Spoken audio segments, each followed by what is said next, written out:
Hey guys, welcome back to the channel. This is my 1986 C4 Corvette that I bought for $800. After doing a little bit of maintenance, we're going to boost this thing. My end goal is to make this car a little faster than a C8 Corvette on a budget, and I think the most cost-effective way of doing this is going to be with a turbo kit.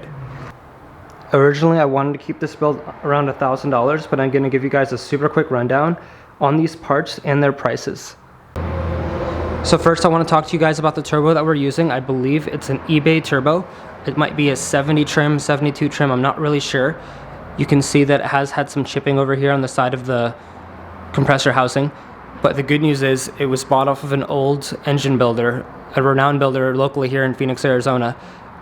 And he did get it fully rebuilt, so as you can see, there's no shaft play in it at all. And this is another turbo that I had off of an old build, just to kind of give you a comparison of how large this turbo is. It's not enormous, but it's definitely a good sized turbo. This is a Godspeed intercooler that I got. It has the same outlet size as the turbo has, so it should be good to fit the 14 PSI that we plan on running, at least at first. This is the wastegate we're gonna be using. It's just a cheap Amazon one that I got for 50 bucks. It has a 14-pound spring in it. I'm not sure how accurate it is, so I do have this manual boost controller that should be able to keep our boost around 14 pounds. I did have this on one of my old cars. It worked fine. It didn't blow up or anything like that. We'll see how long it holds up. This is a single turbo header kit. So the exhaust is going to run from this header into this tube. It's going to also lead into the turbo, so we don't have any spool issues. We're going to have all 5.7 liters going into the turbo. This is where the wastegate is going to bolt up, right over there. And the turbo is obviously going to sit right here. And right over here in this crate, we have a bunch of old intercooler piping off of old turbo builds that I've had. So we should be able to piece something together to make it work on this Corvette. So we are going to be able to turbocharge this car for around $600, but there is a catch.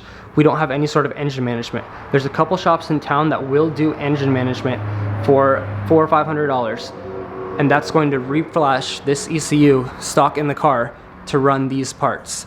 Now, these parts are all very low budget parts. These are pretty much the cheapest things I could find that I thought would be at least moderately reliable, but something is going to fail.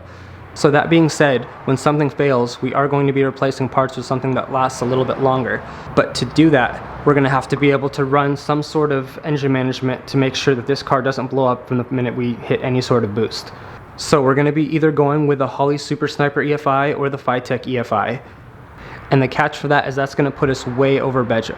That is still very doable, especially because that's going to make this small block Chevy able to pretty much take any sort of mods that we put on it. It should be good to a rated about 1200 horsepower. Obviously that's not going to last very long with the stock block, but we're going to see how long it takes to blow it up. We're going to see what fails first, whether it be the stock small block Chevy 350 or if it's one of these parts. If it's this rebuilt turbo, if it's the manifold, wastegates, who knows what happens. But something here is going to fail, and we're just going to upgrade it when it does. The point of this channel isn't going to be to show you guys how to take your car to a shop and spend several $1,000s to make it a little bit faster. The point of this channel is going to be to make budget builds reliably, or maybe not so reliably, but just a way for you guys to make your cars faster, starting with this small block Chevy in the Corvette, and see what kind of power we can make out of $1,000 worth of parts. Any sort of issue that I run into in this build, I'm definitely going to record and show you guys. That way you guys can build your small block Chevys this way, or if this helps you in any sort of way. So if you guys want to see more, make sure you subscribe to the channel. Other than that, you guys have a great day.